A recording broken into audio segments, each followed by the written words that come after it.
Welcome to my game review on Elder Scrolls Online. This game, by Bethesda and ZeniMax Online Studios, is Elder Scrolls Online, Tamriel Unlimited. It is another game in the Elder Scrolls series. It takes place in Tamriel, like the other Elder Scrolls games, with the same races as the other Elder Scrolls games, because it's an Elder Scroll game. Read the title. In this game, you get to pick a race. There's different races: elves, orcs, lizard people, cats, people, just normal people. And each race has different abilities, and each race is divided into three factions: the Ebonheart Pact, the Almeri Dominion, and the Daggerfall Covenant. Whichever race you pick is whatever faction you're in, and and then in that faction you have to fight the others. In the war, the main storyline of this game is that there is a war between the three factions and the races. As they are fighting each other, a Daedra, which are evil gods, has come to destroy you all the people of Tamriel. And of course, your person has to stop them. At the start, you were in a prison, and like other Elder Scrolls games, in a prison, and you have to break out from the evil god's prison. And then you have to help this old man eventually destroy him by doing a lot of stuff. And I'm not going to spoil the campaign for you. I'm not that mean of a person.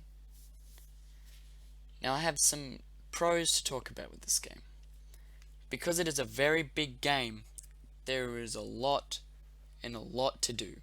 You can do things from stabbing a tree, to fighting a dungeon, to robbing every store in a market and selling it all for $1 million. You can play with your friends, as you have a friends list, which then you can invite to group dungeons, which you can, and other party objects that you need a group of people to do.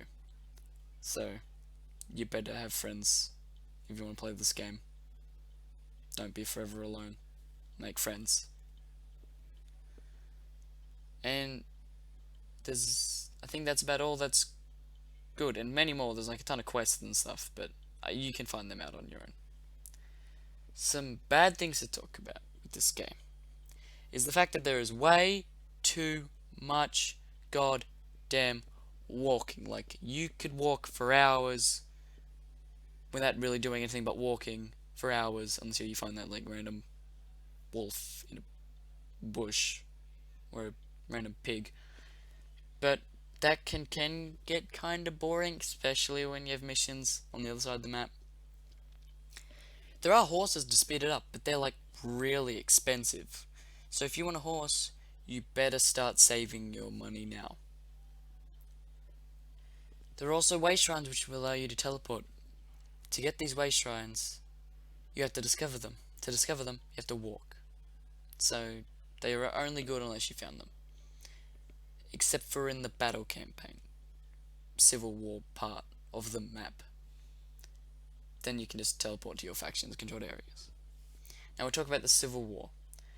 Once you reach level 10, you'll be able to join the Civil War in the center of Tamriel, the Imperial City. And you'll be able to fight the other factions and other players in a PvP fight. And dependent on your faction is where you will be, and you'll only be able to spawn at locations that you've conquered. To win the war, you have to conquer more places and get more resources from conquering more places. If you're new to it and you're only about level 10, don't join the veteran campaigns. Join the no veteran ones, as then you won't have to fight level 50 people that will probably kill you with their fingers and toes. There is a multiple quest lines in this game, as you have your boring side quests like fetch this guy's milk carton, your main storyline about fighting the evil god, and then you have your Civil War quests. They all tie in with each other except for the side quests, they're just everywhere. But the two main campaigns really tie into each other along the way, as in you have to do one to get parts to the other. It is a reasonable, not really reasonable priced game. It's about $60 US. I can't math, and I don't know how much that is in Australian, but you can get it for sale on Steam for very low. That's good. This game, the genre of this game, is an MMORPG, which is a massively multiplayer online role-playing game, where you get to be whatever you want, do whatever you want, and yeah. There are three types of dungeons in this game.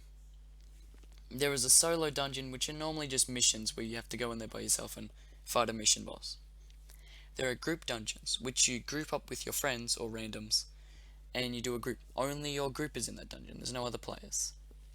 There's a public dungeon, which is where all players are in the one group, dungeon, not group, and they're kind of crowded and there's just people running everywhere. That is pretty hard to loot and fight because everybody's killed everything when you get in there, if you get in there late.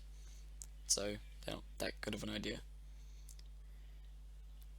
I think that's all we have to talk about on this Elder Scrolls Online.